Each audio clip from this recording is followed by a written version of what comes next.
Well, hello, everybody. Good morning, good evening, good afternoon, wherever you may be. My name is Ben Bowler from Unity Earth. We're here in Peace Week. It's day 6. We had an incredible global International Day of Peace yesterday on the 21st of September with celebrations and commemorations from right around the world. And right through this week, we've been launching the 7 core needs, and we're up to the 6th core need today, which is comfortable shelter. And I'm really excited about this conversation. It's such an important one, and perhaps often overlooked in light of some of the other issues of soil and water and food.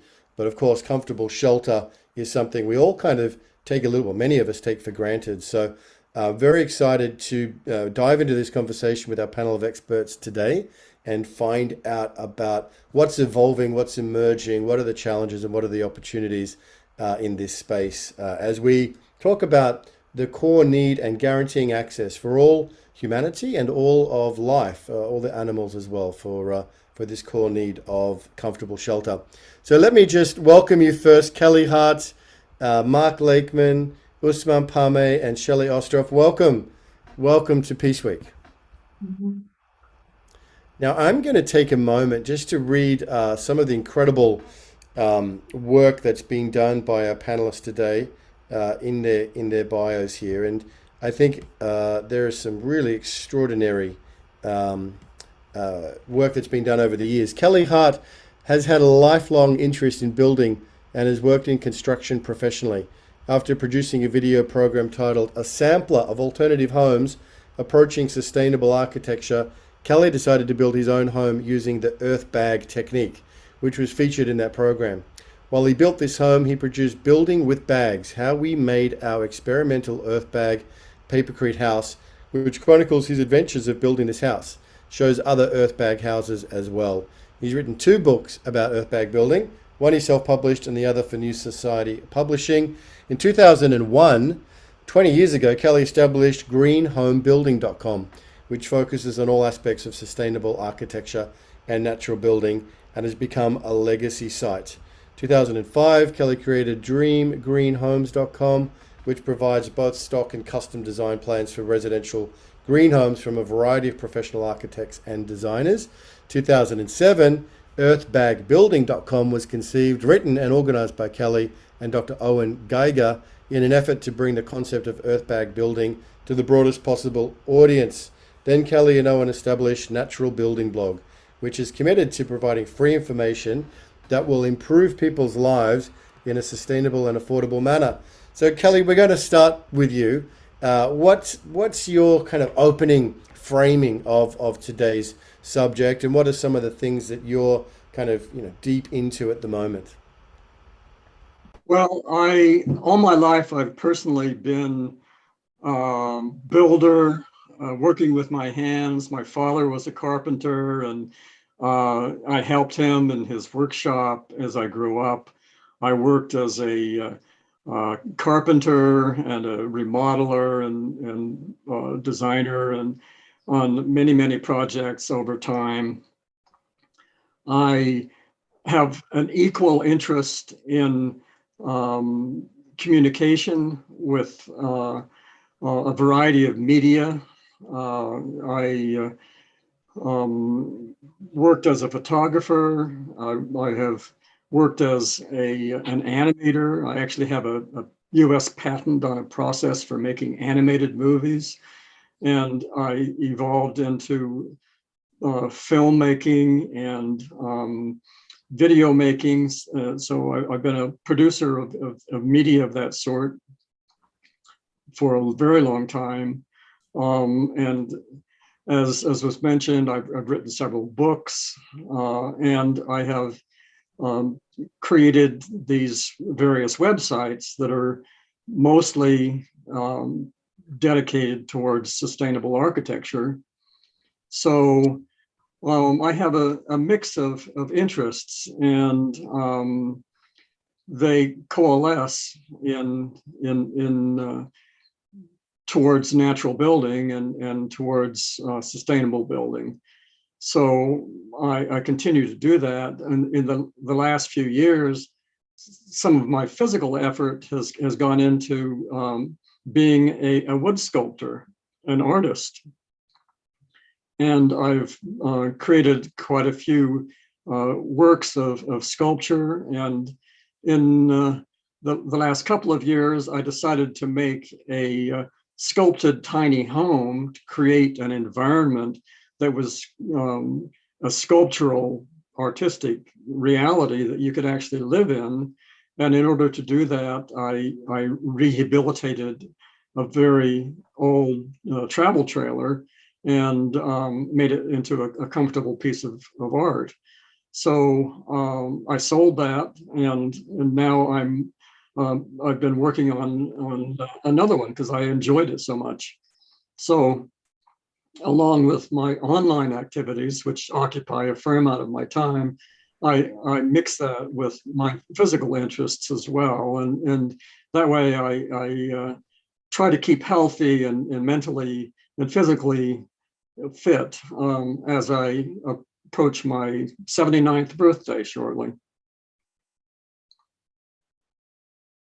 Wow, that's an impressive, diverse list of interests and achievements, Kelly. I love the patent for doing the online animation. I'd love to hear more about that, maybe at a later date. But certainly, it's amazing at the moment. I just want to make one comment, Kelly. It's incredible. We talk about the Renaissance man, which is what it used to be back from the Renaissance. But nowadays, just seeing men and women who are so engaged in so many different disciplines and so many different areas and intersectionality and are gifted in such a wide variety of spaces. Clearly, you're one of these Renaissance people on the planet at this time. So it's amazing. Thank you for being with us, and we look forward to hearing more of your sharing as we go through today. I want to bring Ousmane Pame up here. And Ousmane from Senegal, brother, it's wonderful to have you with us today. Ousmane, Dr. Pame went to Oroville, India, where he received international training in eco-village design and sustainable development, and has since participated in several international seminars and workshops as a trainer and consultant in this field. From 2007 to 2012, he was resident director in Senegal of the Living Roots Academy program, University of Massachusetts in eco-villages.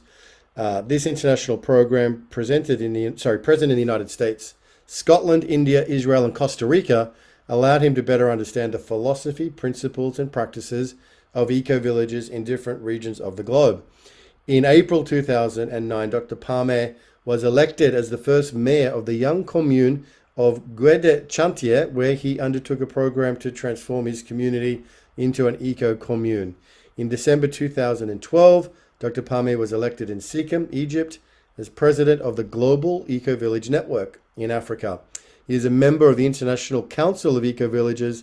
In December 2014, Dr. Pame organized, with the support of the Senegalese and German governments, the first World Eco-Village Summit in Dakar, which was attended by experts in permaculture, renewable energy, community leaders from over 40 countries. Dr. Pame is the founder of REDES, Network for the Emergence and Development of Eco-Villages in the Sahel. Wow, that's a lot of traveling and working that you've been doing over these years, Ousmane. Tell us, what's your kind of opening statement as we begin today? Yeah, thanks very much, Ben, for this generous introduction. I was born and grew up in northern Senegal, in Senegal River Valley. And I was raised by my grandmother, who was a shepherdess, who had around 90 cows. And she was also blessed to live about 100 years and 9. And up to the end, she was mentally very alert. And I used to help my grandmother, look after her cows. And I also found that, her relationship between, the relationship between her and her cows was almost sacred. And she cherished her cows sometimes more than her grandchildren. But when we were, away from the village, looking after the cow, in the pastures, she would tell us how it used to be, our region was, 70 years ago, 90 years ago, when she was young, etc. And I discovered, through the story she told me, that this was a very lush, exuberant, region with very, very impressive biodiversity. Lions, crocodiles, and she could walk from one village to the other without seeing the sun. And today it's a completely different story because of all these of this combination of bad farming practices, which consist of clearing forest and growing cash crops, etc. And so my grandmother, toward the end of her life, she saw that, her paradise, was completely turned into a desert, an arid desert where there was almost nothing available. And part of the work I am doing, I just feel that, I received a mission from my grandmother to work with, the local communities, local governments, international volunteers to help, regenerate these lost and damaged ecosystems. This is what we have been doing, all these years. And today we're working on building a trans-border eco-village hub, which consists of 100 villages, 50 in southern Mauritania and 50 villages in Senegal. And our approach is holistic. It goes from producing trees, reforestation programs, building classrooms, digging wells, organizing trainings, workshops, festivals, and because it's so easy to destroy something. But I mean, when we need to rebuild, we need to have a holistic approach. And this is what we're doing currently in the north of Senegal, south of Mauritania.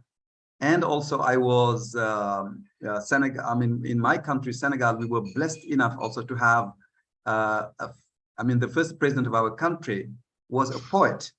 And he inspired, people of my generations to, to build deeply rooted communities, and also communities also open to the rest of the world. He really advocated, forgiveness, fraternity, and a civilization based on give and take, with, founded on love. I think this is what really motivates us together in the work we do in the north of Senegal and south of Mauritania. Thank you. Amazing. What a acknowledgement of the first president of Senegal and the influence that he's had upon you, Ousmane. That's wonderful to hear that. Thank you for sharing that. And we look forward to hearing it a bit deeper into the incredible depths of work that you are connected to and that you're undertaking. Critical stuff. So let's bring Mark Lakeman up. Mark, it's great to have you here with us. Whereabouts in the world are you coming to us from, Mark, today? I'm in Portland, Oregon right now. Wonderful. I'll be speaking a little softly in order to avoid waking up a 5-year-old force of nature. Very good, very good. Well, let me just read a little bit about you, Mark. Mark designs, draws, writes, speaks, and builds with equal amount of pleasure. His creative satisfaction comes from helping heal the world and loving well. Mark does this through collaborative design projects and a broad range of creative facilitation avenues. He enjoys witnessing the creative emergence of other individuals, whether through creating new public spaces in communities which lack them, or listening to someone find their voice. Mark's early mentors included Will Martin, the iconic architect of Pioneer Square, and numerous other creative leaders in the Portland in the Portland area of the 1970s. After receiving his Bachelor of Architecture degree from the University of Oregon and completing a brief early career in corporate architecture, Mark traveled the world for 7 years in order to visit and learn from numerous cultures. Upon his return, Mark initiated communitecture, the City Repair Project Movement, and the Planet Repair Institute in order to contribute to the restoration of viable urban patterns of design participation in Portland and beyond. As a product of Portland itself, Mark stands on broad, strong shoulders in his dedication to evolving the power of design and the design community itself. Mark brings the village everywhere he goes. Wonderful, Mark. Thank you so much. And looking forward to hearing your opening framing, of today's discussion. Wow. Well, first I have to say I'm really excited looking over all of the documents that you forwarded about what you've put together in such a comprehensive way. And it's reminded me of programs, manifestos, and initiatives of especially the last century and a half of people who intentionally planted seeds and tried to distribute vocabulary and thought structures. And so I think that you've done that, and I just was thrilled. I mean, it kind of, my heart quickened as I was reading the document. So very exciting. Thank you. Well, I'm coming from Portland, which is lately, we've been sort of smeared with a lot of different narratives, mostly having to do with like urban distress and houselessness, despair. And those have been challenges that have been present for a pretty substantial amount of time. And at the same time, the deeper, broader story of Portland is that from within kind of the rot of supremacist culture, which reigned here for almost 100 years, from within that, there's been a continuous revolution since the 60s to turn it into a real incubator for creative transformation. So just amazing amount of indicators in which we like lead the continent in a lot of different initiatives, sort of realms of like, transportation innovation and lots of different kind of urban placemaking and urban revillaging as a broad category. I am part of that momentum. I've grown up inside of it. And so I am hardwired to believe that this is my place. And I have a birthright to be part of an inclusive and participatory culture that really directs all things from the community level. And then, toward that, we put people in office that have really grown up from our community. I want to say about shelter, I'm involved in many different edges and initiatives, sometimes very directly and sometimes facilitating, sometimes as an advocate. But to me, we have to be considering these things very holistically. Like there's a political and economic dimension very clearly. And when we're talking about a certain kind of culture, I mean, a certain kind of shelter, I'm always talking about the scales of community that are part of that. I don't want to talk about individual houses. I want to talk about villages of houses. I want to talk about the spaces in between that bring people together and all of the missing programmatic parts that are characteristically missing in colonial, infrastructure like Australia, certainly all of North America, really all of the Western Hemisphere colonized landscapes where the social ecology is blunted and told it has no power of place, while we're missing entire programs of commons, largely because we are living in entirely product-driven landscapes where we are told we have no agency and there is no place to gather. And for me, I'm really focused on reducing crime and increasing public health through all of my designs, besides shelter. So there's a political, economic, historical dimension that we're constantly addressing. And I'll just sort of pause after saying that we've been innovating do-it-yourself houseless villages for a couple of decades and really helping to spread that across the continent. And then we're constantly doing all manner of urban infill eco-villages and co-housing through our design office.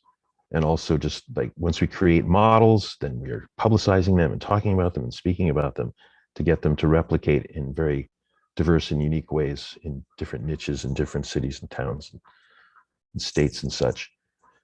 So many different edges and always part of teams and collaborations, always like growing villages of creativity wherever we can as we work.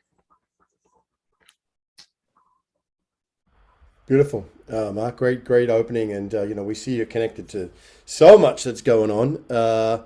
These pocket hoods. I know Jan has shared the video around pocket hoods on our mighty network, where a lot of the Peace Through Unity community gather, and there's a lot more for us to share as we go through today. So thanks again for being with us. I'm going to bring in Dr. Shelley Ostroff. Shelley, I won't say welcome to Peace Week because you've been in Peace Week all week, and even before it was Peace Week, you're there co-creating it and really co-convening it. And now launching of the 7 core needs. It's been a really thrilling and exciting journey. Let me just read a little bit about Shelley. Ostroff is a planetary activist, leadership consultant, social architect, mystic, and writer. She's the founder of Eco Governance, Codes for a Healthy Earth, 7 Days of Rest, Global Alliance for World Water Law, Together in Creation, and other initiatives dedicated to the healing and replenishment of the planet and all its inhabitants. She has worked with people from all walks of life, from different sectors of society and across continents as a therapist, consultant, teacher, and creative partner in cultivating individual, collective, and whole system wellness. Through ongoing research and practice, she has developed a unique holistic approach to human and whole system healing and transformation that includes evolving blueprints for a new form of holistic, health-oriented global eco-governance. So Shelley, tell us, what's your sort of sense of the opening? Wonderful panelists that have been assembled here.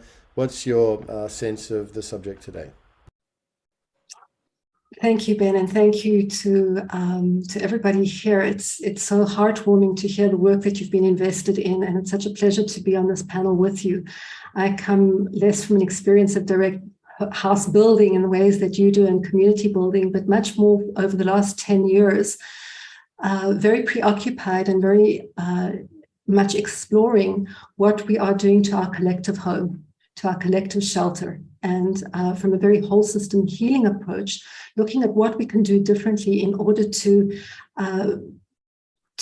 heal the damage we've caused and create a thriving world for all of life, where all humans and animals and all of life thrive, and where all have direct access to their core needs, which I refer to as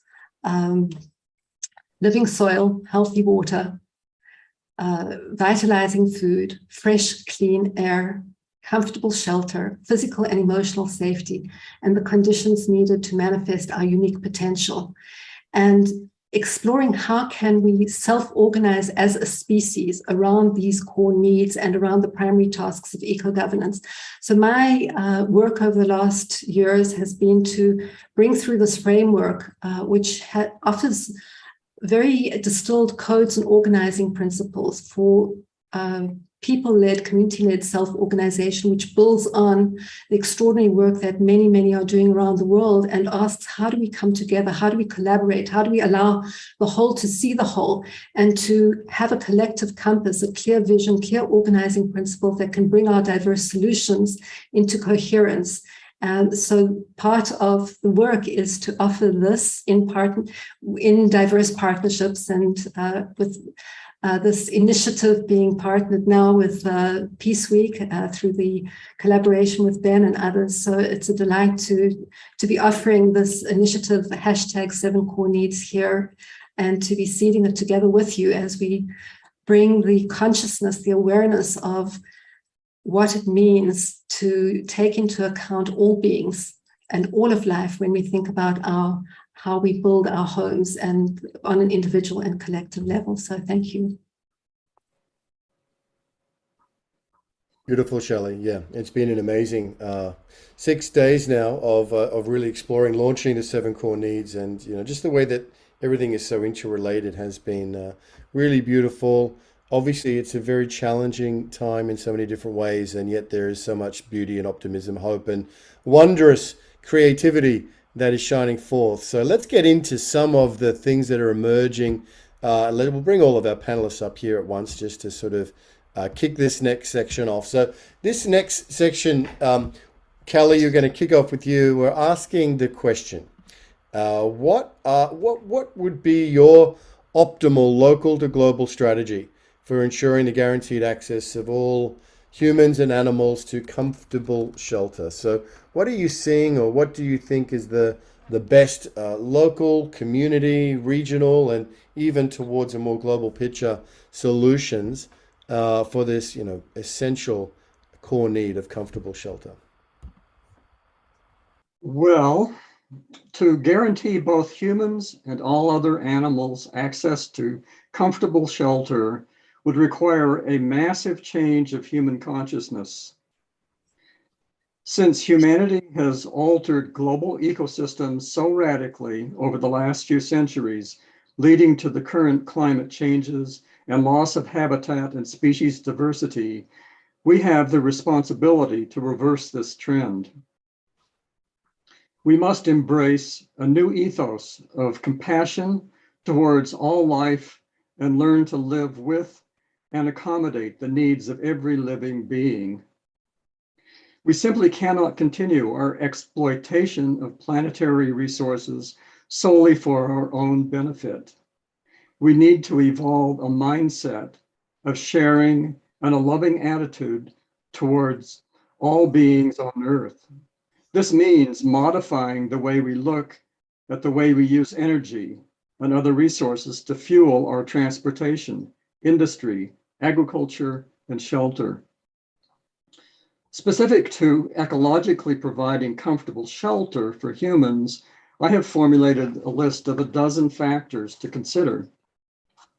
And I go into these in considerable depth at greenhomebuilding.com, but just to list the realms that are factors to keep in mind, think small.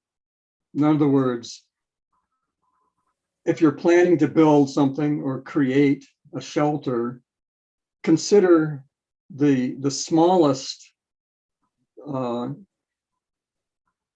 material and space that will accommodate the actual needs. There's been a tendency for massive mansions, and this is not the way to provide shelter ecologically. Heat with the sun. In other words, use passive solar to heat with. It's a simple process of allowing the sun to enter your house in the appropriate season, and with thermal mass on the inside to hold that heat over time, and it costs nothing and pollutes nothing. Then keep your cool. And by that, I mean, allow the earth itself, the ground underneath your feet, to moderate the temperatures in your shelter. If you dig about 6 feet under the ground, wherever you are on the world, you reach a stable temperature that is the same all year round. And that temperature is usually about the average temperature of an annual cycle in your climate area. So this means that in many places, if you dig down that far and either burn your house or create an earth sheltering situation where it's mostly underground, you don't need to have very much energy input to make that space extremely comfortable without any use of fossil fuel or other energy.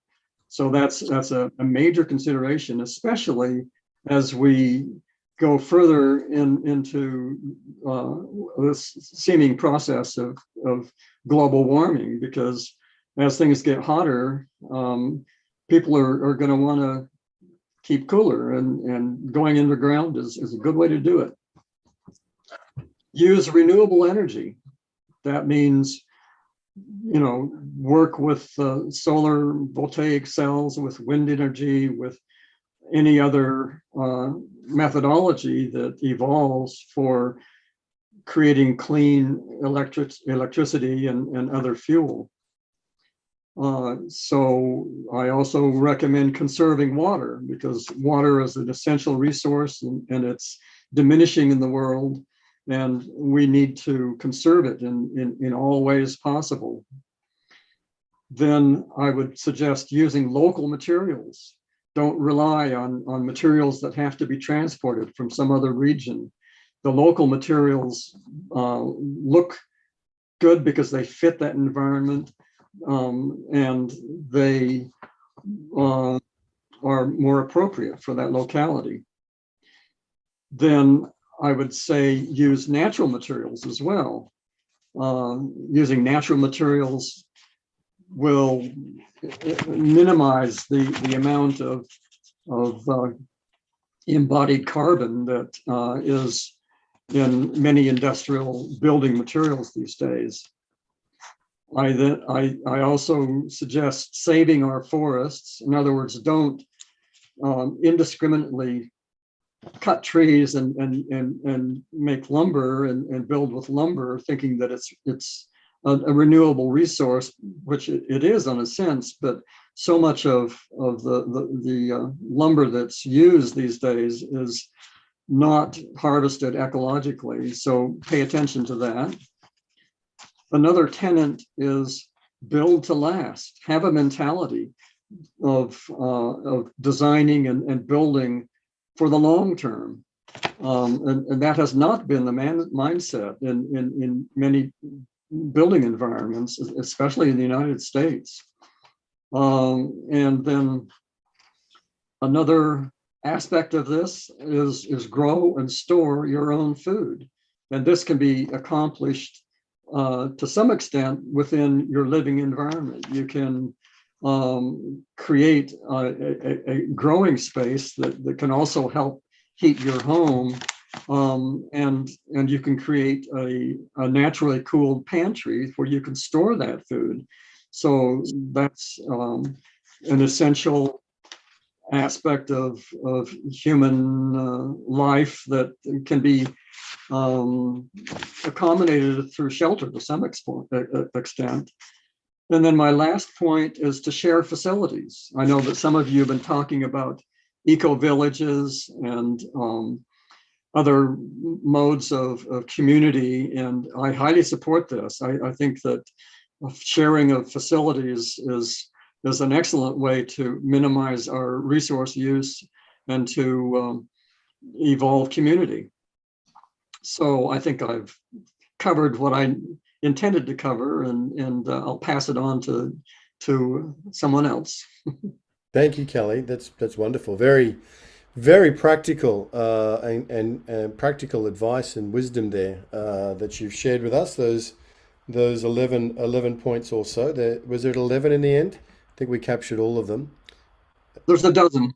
There's a dozen. Okay. Yeah. Wonderful. Wonderful. Well, let's see which one we missed, because we've got in the chat here. Think small, heat with the sun, keep your cool, use renewable energy, conserve harvest water, use local materials, use natural materials, protect the forests, build to last. I missed one. Okay. Recycle materials. Uh-huh.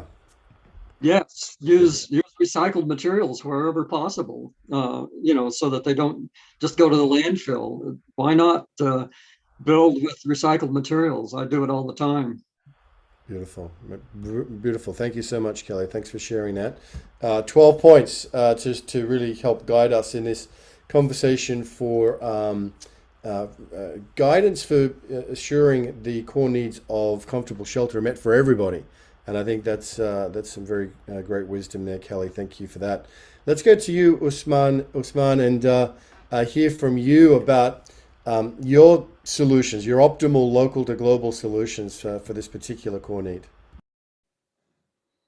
Right. Well, thank you so much again, Ben. And I really appreciate also what Kelly has shared. It absolutely, we are on the same line here. And I think also it is becoming more and more obvious that we humans are largely responsible for the current global and ecological crisis we're all in. And also the solutions are, within our hands, will largely depend on humans, or otherwise, the earth will take care of us and wipe us off its surface. And also we'll keep fixing it alone without maybe human species. Currently, I mean, the image I have is humanity in general is just trying to turn the world into a pyramid and trying to keep it, turn it upside down and then keep a balance, keep it balanced, you know, on its tip. Because today about 90% of the world resources are within the hands of less than 1%. And we are in a situation where sometimes we have, you know, medicine in the north, food in the north, and the hungry ones and the patient in the south. And we're all suffering differently from this situation. Because in the north, maybe people will die from obesity and heart attacks, etc. And in the south, you know, people simply die from a simple disease, you know, like malaria, hunger, etc. So this is the absurd situation we are in now. And of course, such imbalances between, you know, that we have also managed to create, you know, with the resources in just one tiny, you know, small portion of people who control this, you know, I think this also generates conflicts between the north and the south, between east and west, and these same divides and wars for the control of financial and natural resources are reproduced between and inside countries, regions, cities, villages. And even the individuals today feel fragmented and turned into one unidimensional, you know, unidimensional beings, because we are just seen and treated like witless consumers. And in Africa, we're today struggling with the past and present legacies of colonialism. Colonialism is not over yet. It's even more serious today than it was in the 19th century, because in the 19th century, maybe each of our countries had just one colonizer. And today, in addition to the colonizer, we have a number of other exploiters, multinationals, and all taking resources, grabbing land, and really living the region in the south with dire, you know, circumstances. So, and also the colonialism has also left us with artificial borders, which also hinder the development of our countries.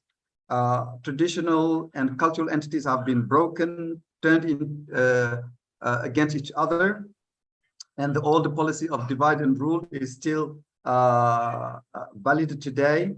So the curse of resources, because if you notice in Africa, the places that are in war are often these very, very rich regions, you know, diamonds, and all sorts of precious minerals, like, for example, the Democratic Republic of Congo.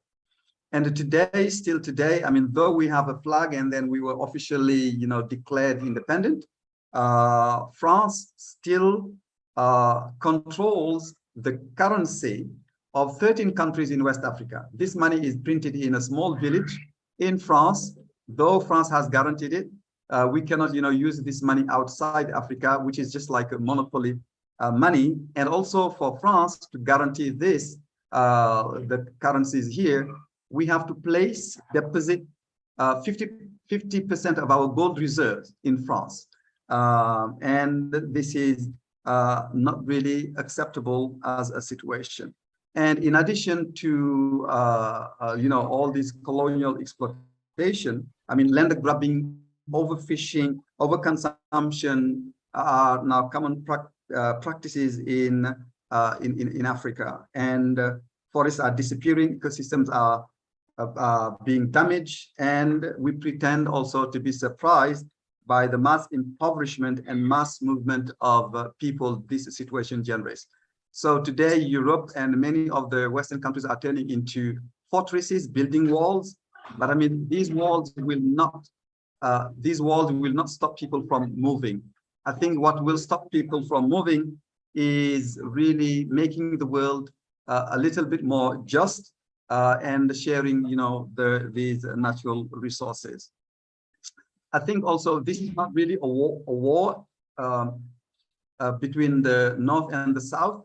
Even the people, I mean, in the North are also subjected to this oppression.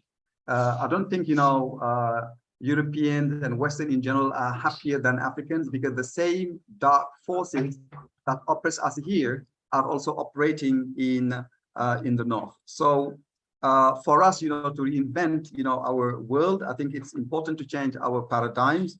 First, to empower local communities, unlock their potential, and also try to dissipate, these walls, invisible walls of fear that have been also created by international press and by all, by the press, etc. So and also the region in the Sahel region is not a place where we should develop, cash crops, because we are so close to the desert. This should be turned into an agroforestry area. And again, as Kelly said, in Africa, we are blessed, with sun all around the year. I think also using solar energy should be also a solution to many of our problems, because we need, these clean technologies to upgrade the living conditions of African rural communities, and also the production of food, as Kelly has said, because our towns depend now more and more on food imported from abroad or from the rural areas. In the towns, we can use the spaces that are available to produce food and not depend on external forces to produce the food we use in the town. We can use our schools, our hospital spaces, we can use university spaces, we can use all available places to grow this food in the towns. And also it's important to value traditional medicine, because also we are losing this because of the influence of Western medicine, and we're losing knowledge of plants, knowledge of medicinal plants that can be also not only useful to Africa, but to the rest of the world. So, and again, if I will later share with you what we are doing in this respect in this region. But for the time, I think I'll stop here and give the floor to someone else. Thank you.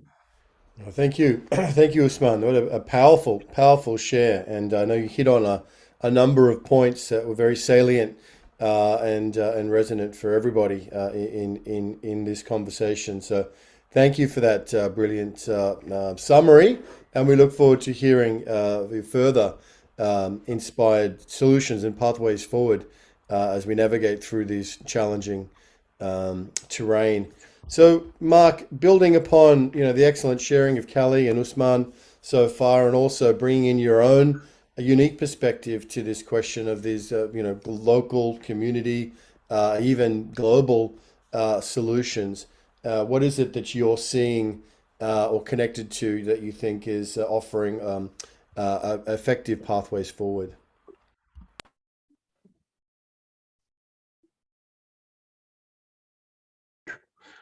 First, I would say that I concur absolutely with the previous two speakers, certainly about the ecological tools and opportunities that we have especially to work with the force of nature, whether it's the behavior of thermal mass or wind or solar, using natural materials that sequester carbon. That's all wonderful, and I certainly agree with the diagnoses and the observation on the challenges that we face, especially in relation to virulent, aggressive colonial impacts and just ongoing assaults.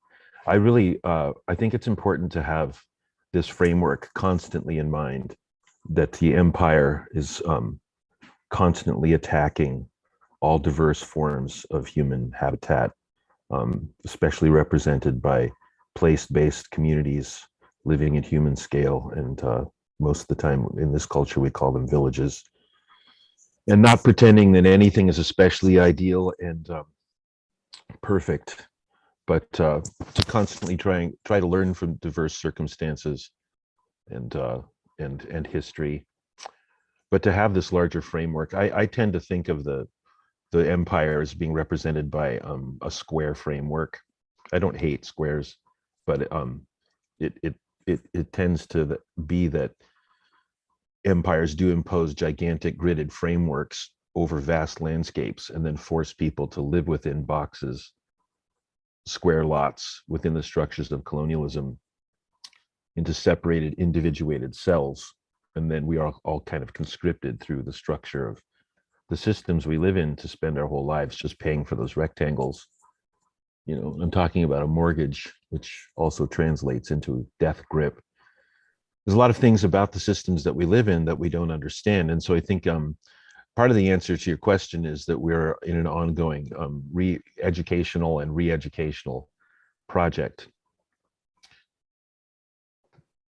After seeing the work that we've done to enact systemic change, I would say that one thing that is vital to the answer to this question is that people no longer seek permission. They seek collaboration. They seek communication, and they seek to achieve regional goals and benchmarks together. But we have seen that in order to do that, oftentimes you must transcend the artifice of law or ordinance that is oftentimes established in an unjust way and without the consent of communities. For instance, in our case, we advanced a cause that has led to massive systemic change across our city and even the country. When we realized, oh my gosh, you know, the American neighborhood is really a development expression. We have the fewest community gathering places of all first world nations in American neighborhoods. This is also, I can talk about Canada too. We have the fewest community gathering places, and related to that, we have the greatest and most intense phenomena of isolation.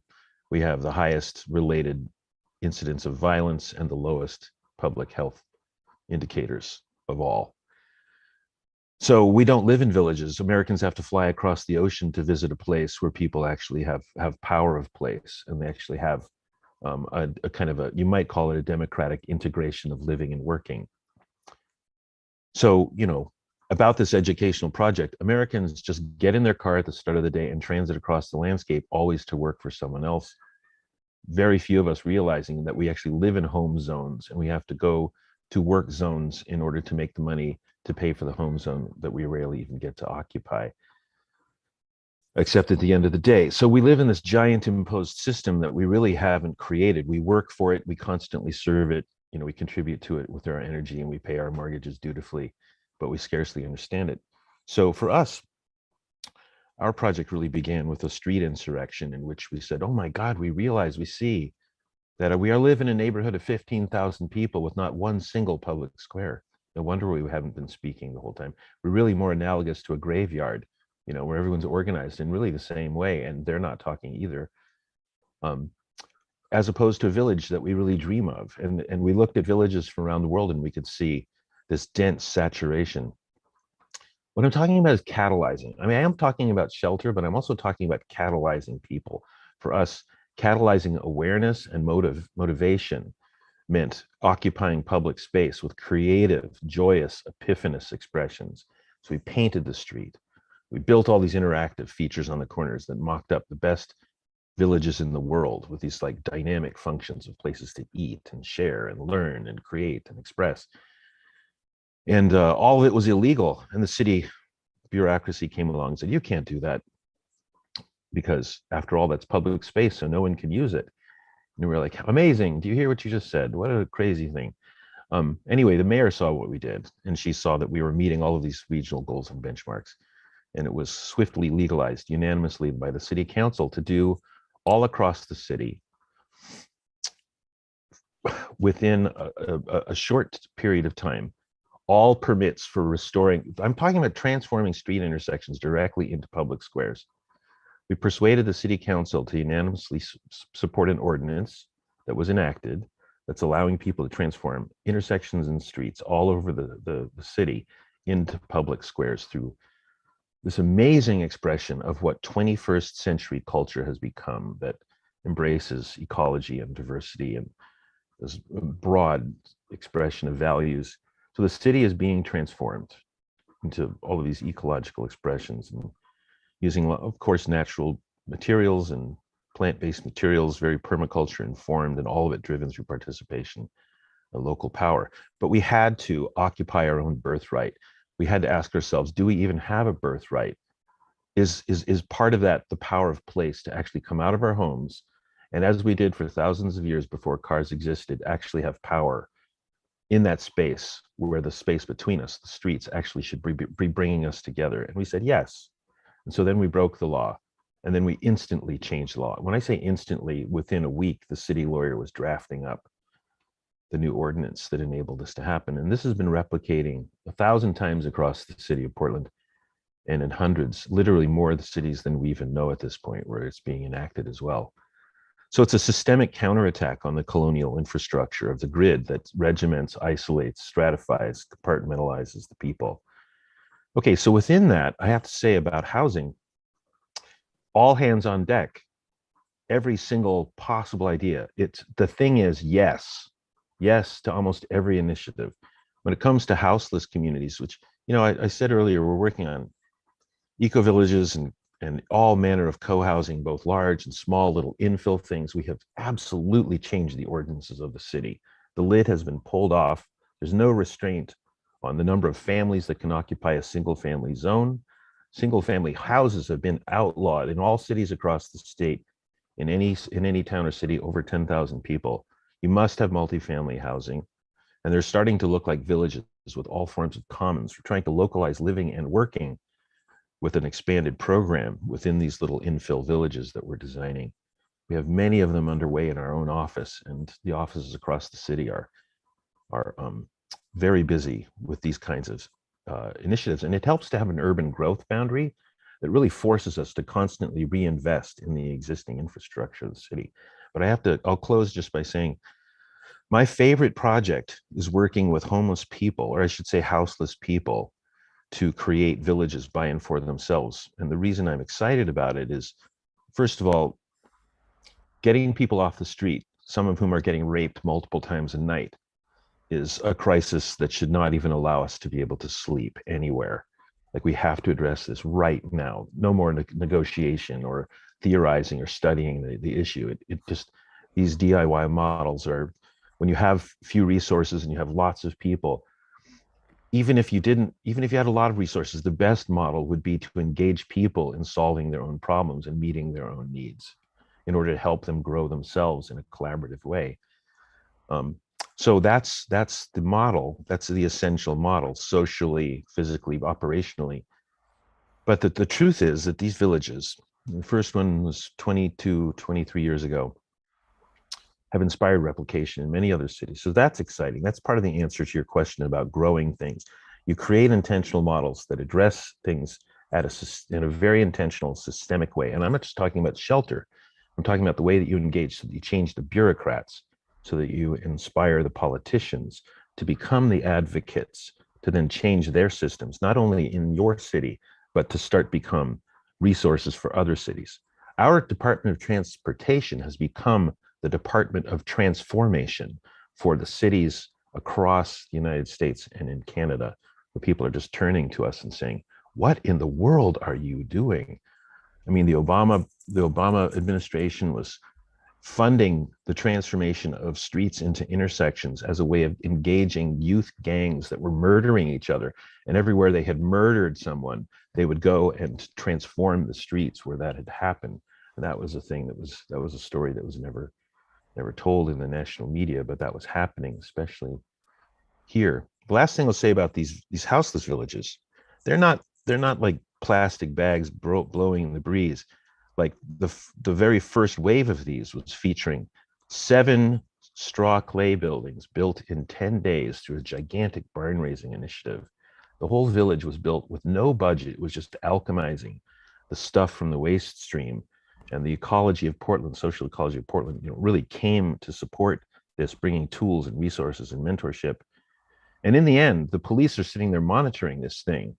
And I was not surprised one bit that they had achieved, with people with criminal records living in the same village, so many people with criminal records actually, and drug issues, achieving the lowest crime rates, the lowest measurable crime rates in the city of all like multifamily living circumstances, by far the lowest crime rate. And I'm not just talking about the first village, I'm talking about the next village and the next village. And then an impact zone around the village where crime and vandalism had been reduced.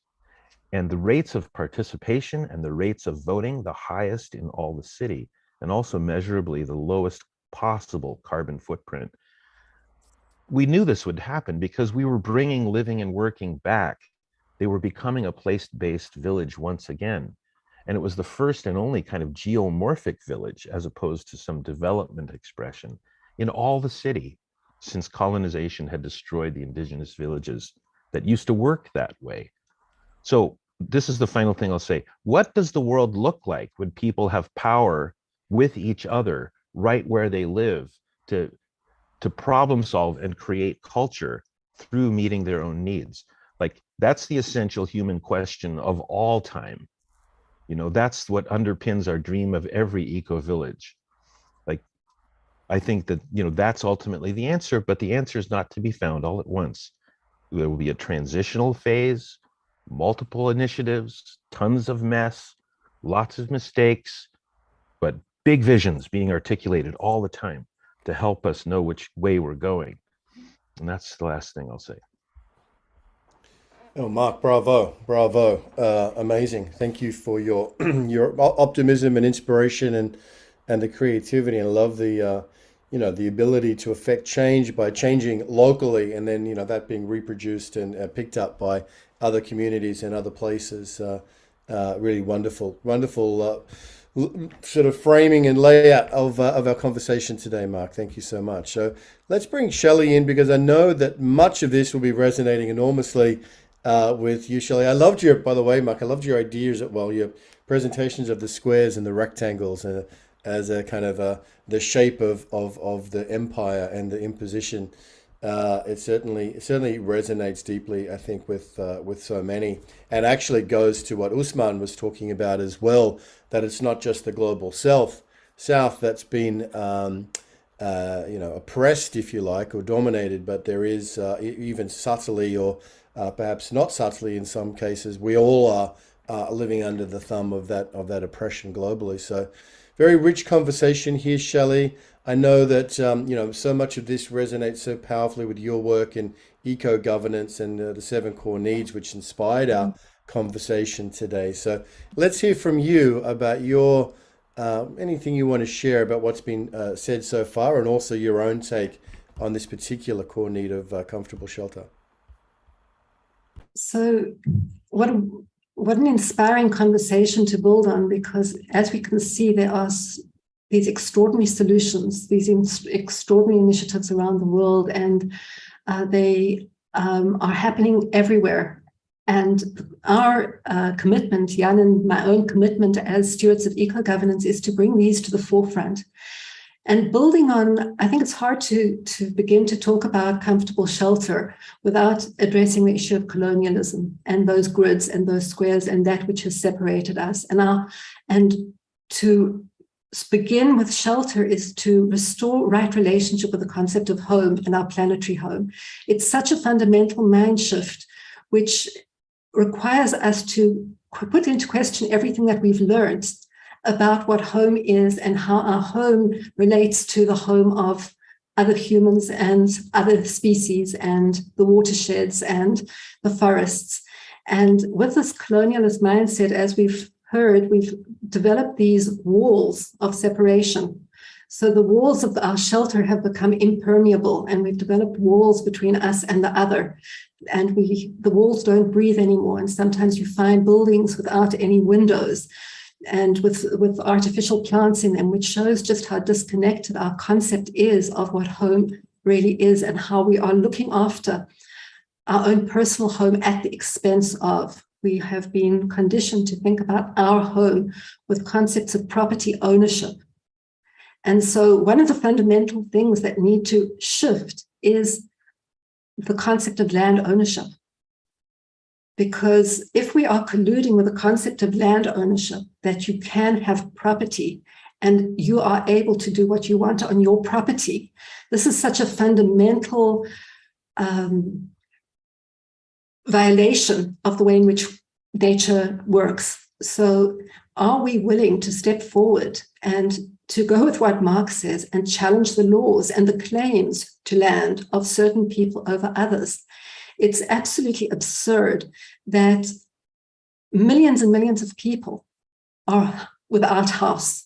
Billions of animals are have no home anymore because their living spaces have been desecrated.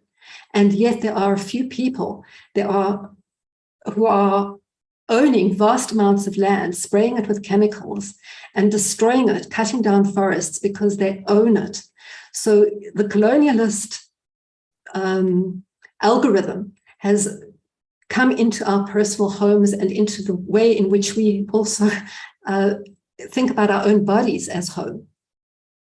And, so there's this, it starts in some ways from really reconnecting in a sacred way, in a reverent way to the concept of home, learning from Mother Earth, how she provides all that is needed for all humans and animals to have all the shelter they need when we work in right relationship with her, and when we understand our homes not to be permanent defenses against our own mortality and against change, but rather membranes that connect us in mutually nourishing relationship with other species and with our communities. So it is inversing much of what we've experienced in relationship to home, and to begin to think of the connectivity of this. And the last thing I want to say is, how do we think about this on a global level? Because as we deconstruct our current systems and our mindset that is colluding with these current systems, we begin to ask ourselves, how do we come together as one humanity to ask the important questions? Because as Mark also said, it's not the answers are there, but it's messy, and we need to discover and to learn as we go. But once we prioritize the right questions, we know that there's infinite creativity in the field. And so the 7 core needs and this particular need of comfortable shelter for all challenges us to think about everything, including how do we restore the connectivity between regions, the migration routes, the waterways, the walking pathways, so that we're looking at the whole in terms of the connectivity, restoring the connectivity between the different parts of our shared home. And imagine if we came together in these creative fields of inquiry to ask the right questions of how do we do this? How do we transform the law? How do we ensure that we are rehabilitating the wastelands, because we know that we can. The beautiful examples you mentioned, Sekhem, I think, Ousmane, that have restored deserts into oases. And I think, Ousmane, you've also had that experience of taking desertified areas and creating oases there. So this is possible. But if we actually put our collective mind to do that and begin to create laws that align, or that when we legitimize only those laws that are in service of life and delegitimize all laws that go against life, when we don't accept the accountancy of those who claim stolen land for their own, and rather understand that this isn't about land ownership, it's about land stewardship. And it's not about necessarily only about the right, but also about the responsibility to what we are doing to our land and holding ourselves and each other accountable. But to make all of this transparent, to make all of the violations and that which enables the violation transparent, so that we can also learn from it and see what needs to be rectified. So all of these laws and regulations that are made behind the doors that enable more and more plundering of the land and taking away people's homes is essential. And as you know, Mark gave some beautiful ideas around the repurposing and the upcycling of existent areas. So taking, for instance, hotels and repurposing them and making sure, privileging those most vulnerable groups and species in creative ways. There are so many buildings that are not being used. There's so much infrastructure that makes it, that's already exists, that means we don't have to continue any extractive mining. We don't have to, there is enough materials to repurpose everything. It's just about that collective engineering and learning from nature how to do that. So we need to think of everything from how do we liberate those animals in the zoos and in the factory farms and find good spaces for them, as well as to really work with the most vulnerable populations, and also to understand the indigenous territories as an essential home that has been stewarded with such wisdom and love that we need to go back to learn, first of all, to protect their homes, what still exists, and to learn from them about the stewardship of these lands, and to privilege the sacred territories, which are also known to be the key organs of our collective body. When we start to replenish and protect the sacred territories, we are activating vital organs that can then vitalize the entire interconnected living system.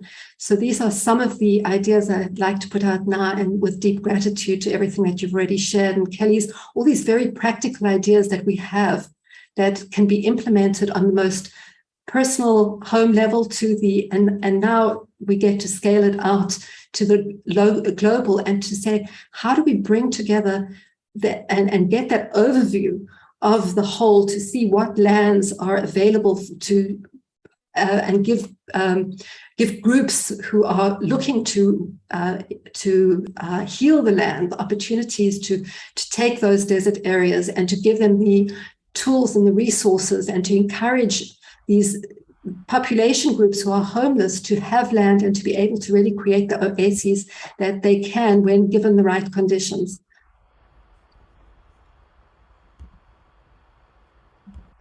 Beautiful, Shelley, wonderful. So let's take a moment now to play this short video of the 7 core needs, and then we'll come back to hear from Kelly, Ousmane, and Mark one more time, just in terms of looking forward and going down, to operate more effectively. And I think the 7 core needs can definitely offer us a good framework as we take that journey together. So let me just bring this up. Lots of videos in here. Just give me 1 second. Here it is.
Okay, wonderful. Well, let's go, Kelly, to you. There's been a lot shared. There's been a lot,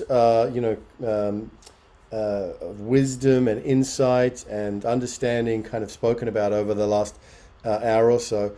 Let's hear from you about anything that you want to pick up on. And in particular, we're looking at this sort of final question, I suppose, of how do we move forward from here to really effectively coordinate and organize and empower the solutions that we're talking about. And we'd love to hear, Kelly, from you to kick that off. Well, I actually wrote down some responses, and I'll kind of read it here. If we all really paid attention to these tenets of sustainable architecture, we could begin to address the need to reduce our extravagant resource extraction and the atmospheric pollution that is causing global warming and habitat loss. Doing this would also help relieve some of the stresses, both physical and emotional, that lead to illness and discomfort. We all need to be open to changing the way we think about being human and what our role here on Earth is. We need to move away from selfish thoughts and embrace the idea that we are part of a much larger universe that includes all other forms of life. We need to feel empathy and love for all beings and be willing to make personal sacrifices towards this end.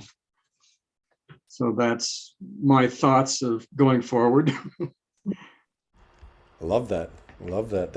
I wonder if you could maybe, if you've got that written down, perhaps share that in the chat. That seems like a beautiful statement to take on board. So thank you so much for that, Kelly. And if you are able to share that with us in the chat, I think that would be great. So it can live beyond just this moment. It seemed to me like a very profound insight into the collective wisdom that's being expressed here. Ousmane, we know you have great practical pathways forward and some solutions. You may have some slides you want to share with us. Please, Ousmane, go ahead and take us into the pathway forward from here. Let's get you unmuted. All right. So, yeah, I think on our side here, we are really taking, our local actions as a global imperative. And because also we've seen and we feel it in our bodies, in our daily lives, everything that the rest of the world is also experiencing at the moment.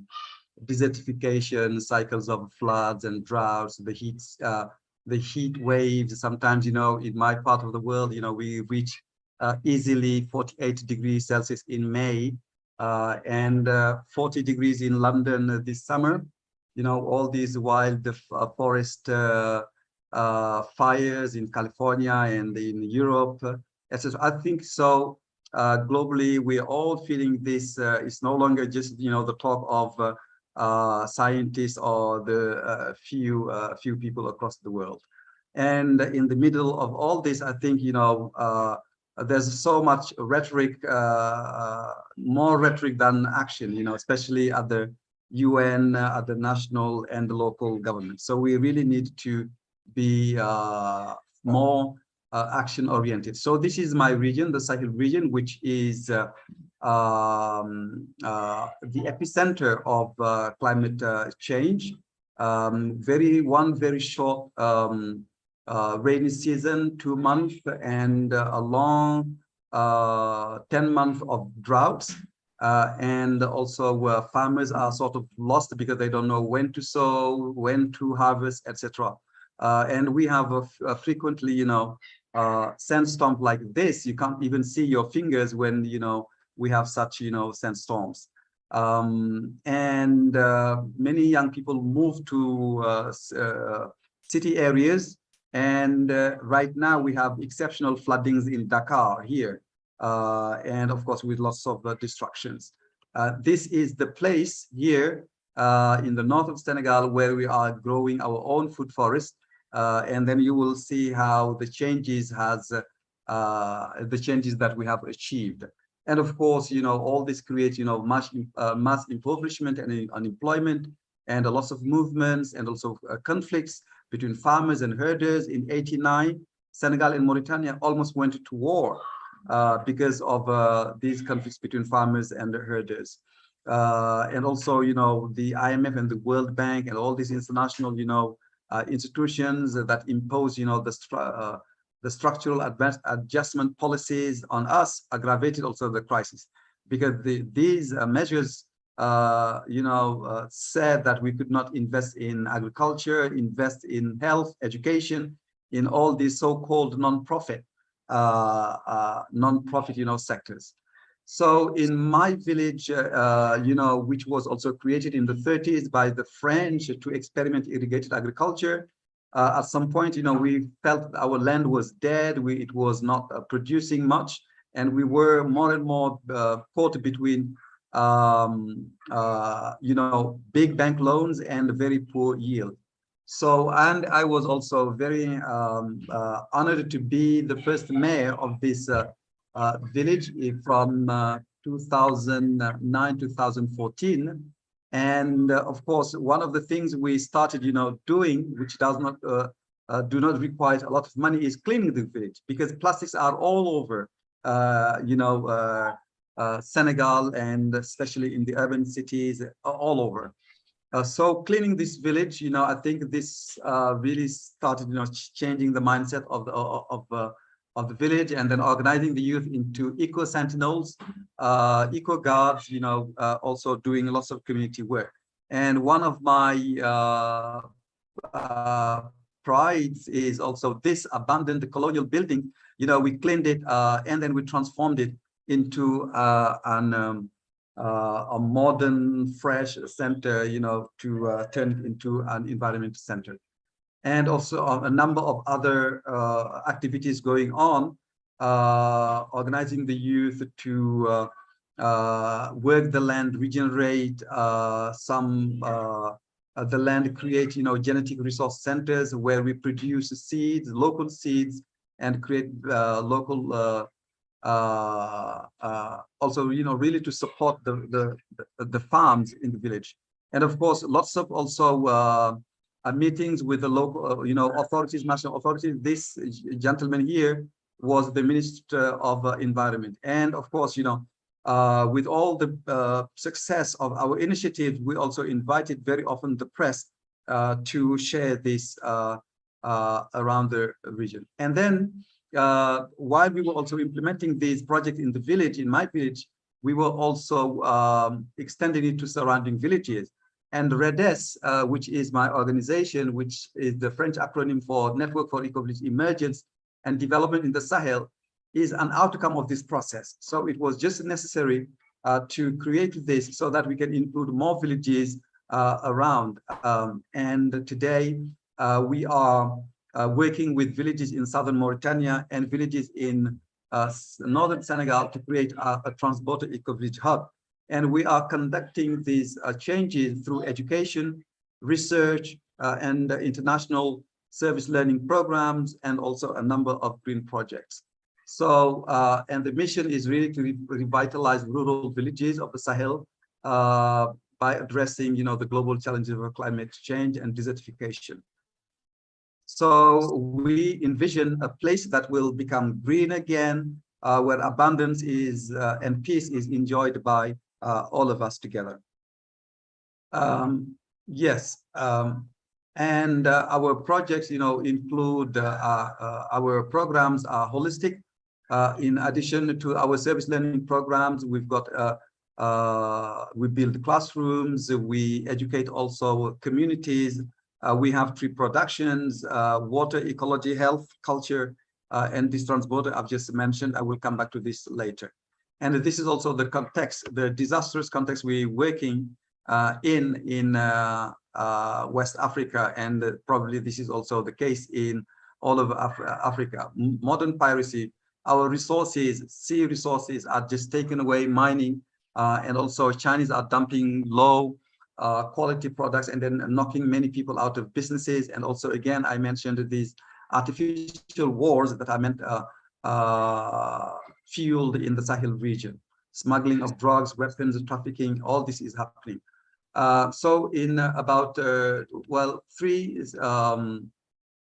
the 60s, I mean, again, I shared this, it was a very, very verdant, very exuberant area where people produced organic food, and really there was lots of peace. I'm not really idealizing this, but I mean, it was a really a good a time to live in, because we shared resources and etc. So REDES is also working closely with local municipalities in Senegal and in Mauritania, and state agencies on both sides also of the river. So here again is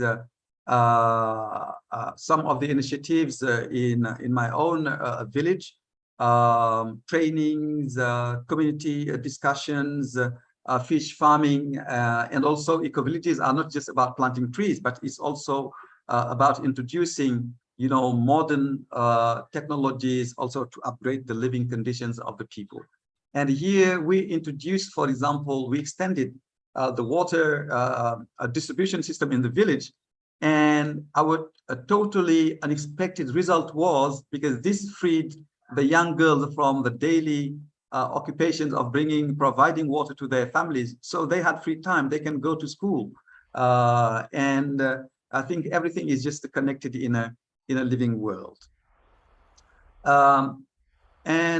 Building an inter-border community center where a lot of training is happening, also a lot of meetings between farmers, herders, between local governments is also taking place here. So in Mauritania, we have had a number of also events, and then we signed some MOUs, and really the outcome of this is really a wider sharing of this vision of a trans-border and grassroots cooperation to regenerate the ecosystems. Now, this is really a good example. This should become a university in the Sahel and across the world.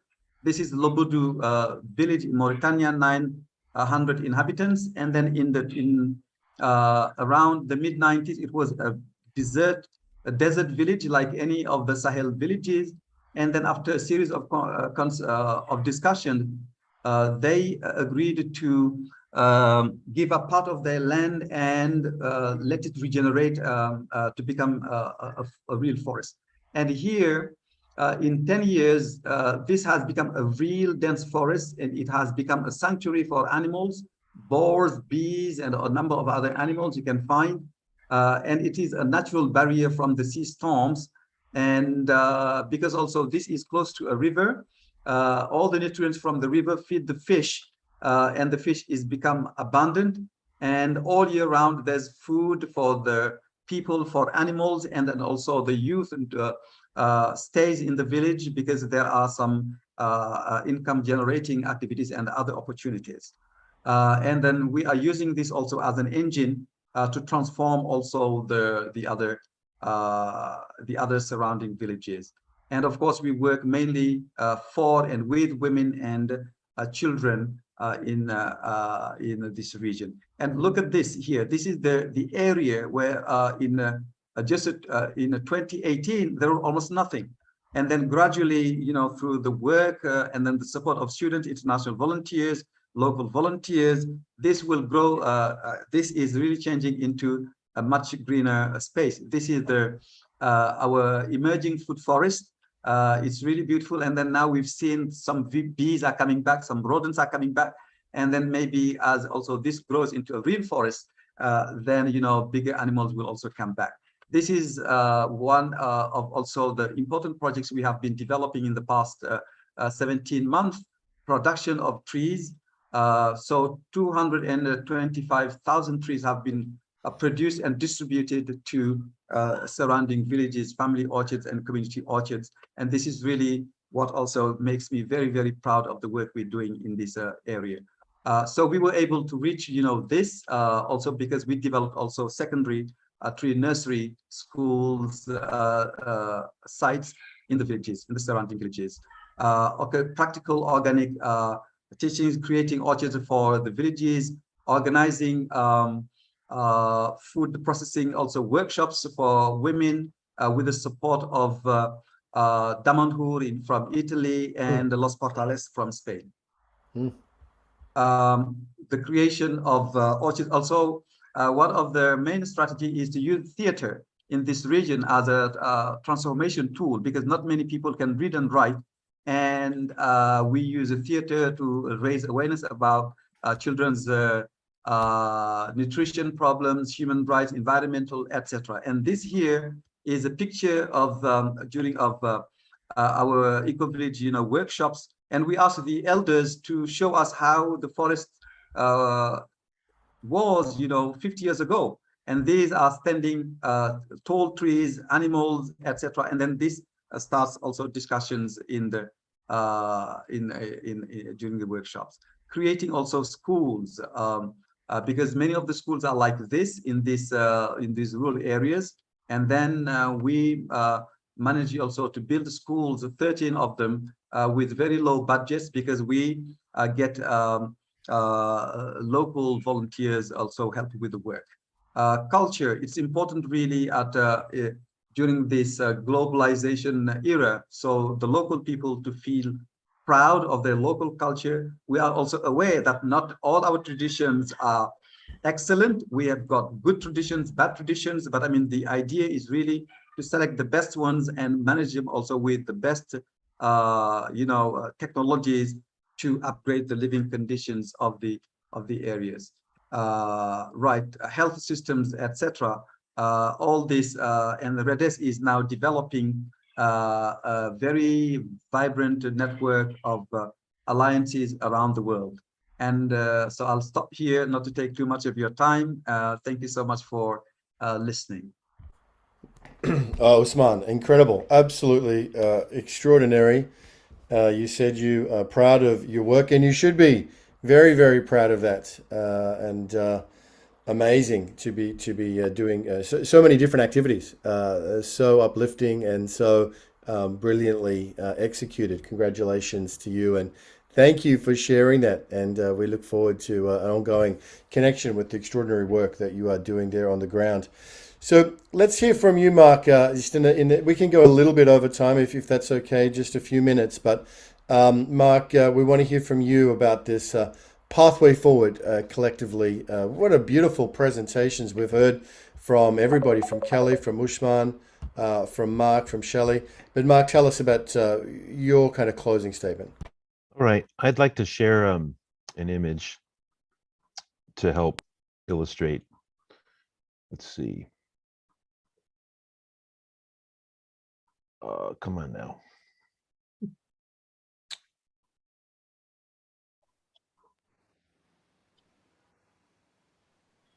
Okay. So I was talking about people seizing public space and transforming it into public squares. This is an exuberant example of what I was talking about.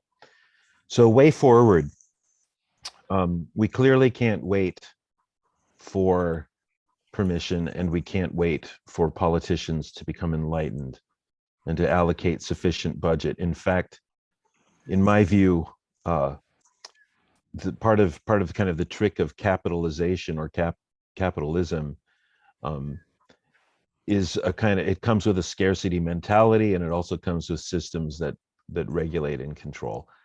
And on the other hand, as we've been learning for the last few decades, there are many other forms of capital that count. And when people actually care about and love each other, those forms of capital flow quite freely, quite energetically, quite vigorously. And so I think that about the way forward, we need to break the dam. We need to unleash our human capacity and creativity. This means we need to stop thinking and reading as much as maybe acting. Like Shakespeare said, for God's sake, just do something. Like, it doesn't even matter if you start doing things in a ridiculous way or go in the wrong direction. At least you must start. And permaculture has the same mentality about it. Just freaking start. And try to do something that encourages an immediate return, so that you and your community are rewarded for acting. So it's very much about getting off the couch. But I also want to say, as much as it might be easy to think that we have a lot to do, we might even have more to not do. Like, in so many ways, we need to stop doing things that we are doing, that waste our time, our energy, and our lives, and take us away from our families and children, to create yet more waste that ends up in a landfill that is topped by some rich person's boat. You know, that's kind of like the cherry on top of the waste of our lives and of our planet. There's a lot that we need to stop doing, get off the treadmill, and then there's other things we need to start doing, like filling ourselves with appreciation as we walk through our day, noticing the nuances and the beauty, the blossoms all around us, and really like listening to nature. One of my cultural mentors, a Cheyenne man named Elk River, said, if we would only get into a groove with the force, well, really with the economy of the universe or with the force of nature, then everything will tend to rebalance. He also said, notice that everything about the world in a non-human sense is a gift. Like every breath you take is free. Your body is a gift from love most of the time. The fact that the atmospheres, the pressure, the gravitational force, the hydrological cycle, the fertility of the soil, and especially when everything is in some way close to balanced, it's all just teeming as a free gift. He said, if you can be like that, then you will attract the attention of that which is numinous and mysterious and beyond knowing. And the more that you give and share and come into alignment with the way that everything is cyclical and reciprocal and cycling and circular and on, the more that you will find help is there. Now, that might be really easy to say if a person is privileged. There's a lot of people who struggle for whom it is not quite so simple. And so I don't want to be naive about this. But I do think it is time to unleash our creativity, not take no for an answer anymore, and certainly not submit to the idea that we are powerless in the place where we live. To come out, take a stand, and literally make a commitment. And I think it will start to look like this, that we will realize, if we realize that the mundane, anything is even mundane on this planet, even things which are corrupt and awful, are in some ways miraculous. The very fact of existence, any biological aspect of our being, any story, even if it's awful, is in some way a miracle. And then start from there and just simply not take no for an answer anymore, and just be willing to make tons of mistakes, fall all over ourselves, making glorious mistakes. Then I think that we will get there. But that's a way forward, to have that impulse, that momentum internally, and to be filled with appreciation. And then you become radiant and in many ways, I don't want to say the word infectious in a time when we're having a pandemic, but you'll inspire people. I think the final thing that Elk River said to me was, each person is like the sacred mountain of the world. And the more that one becomes their true self, the more that it inspires and empowers other people to stand in their power and be their true self as well. And that's zone zero. I think from there we can do anything.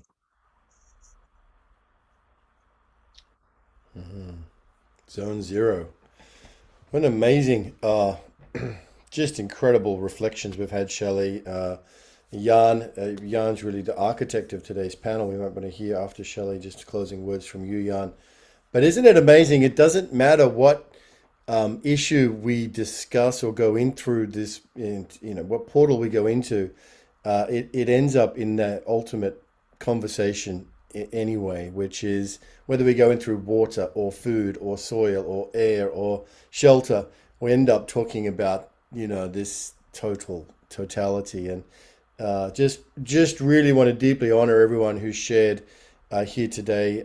It's been extraordinary. And Shelley, sort of final words perhaps before Jan comes and closes us out for you as we go forward. And congratulations to you on the launch of the 7 Core Needs. I think it's been extraordinary, and today's panel has been another extraordinary step on the road.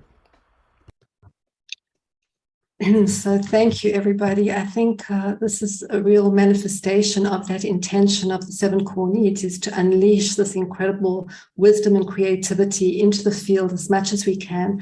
And the other piece is to sense into how we can come together and think global strategy, to ask the right questions and to bring all of this into global conversations of how do we bring all of these diverse streams interconnected functions together, the education, the economy, the governance, the shelter, all of these together to see how they all fit together as a collective whole, where we really think about our interconnected living planetary organism and bring that balance the feminine and the masculine in sacred stewardship of all of life. Yes. Well, speaking of balancing the here he is. Here's Jan as well, who's come into. Jan really has been the architect of today's panel. This is a passion area, one of many that Jan has. And Jan and Shelley, obviously, are the co-creators of Eco Governance. So, brother, congratulations to you. I just thought it would be fitting, Jan, to bring you up here to thank and acknowledge Kelly, Ousmane, Mark, and Shelley for an extraordinary panel, Jan. Absolutely, Ben. Thank you. And wow, really, I couldn't have asked for more. It's been such a rich and diverse conversation, and just hearing these different perspectives. It's so inspiring, so hopeful to know that what is happening and that we have everything we need to really create a thriving world for all. And that's just my motto. I just keep saying that, and it's just affirmed with all these amazing speakers that are coming in all the time. I've had the pleasure of knowing about Ousmane's work for several years now, if not more than a decade, but just meeting Kelly and Mark now, and I'm really looking forward to a continuing and deepening the conversation. And the work that you're doing, Mark, is really something that needs to be, that wants to be scaled globally. And I would love to definitely explore how we can support that happening ASAP.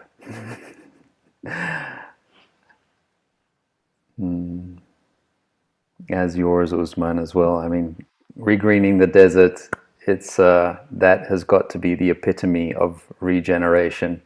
And yeah, very much looking forward to sharing those stories far and wide as well. This is what the hashtag 7 Core Needs initiative will be all about.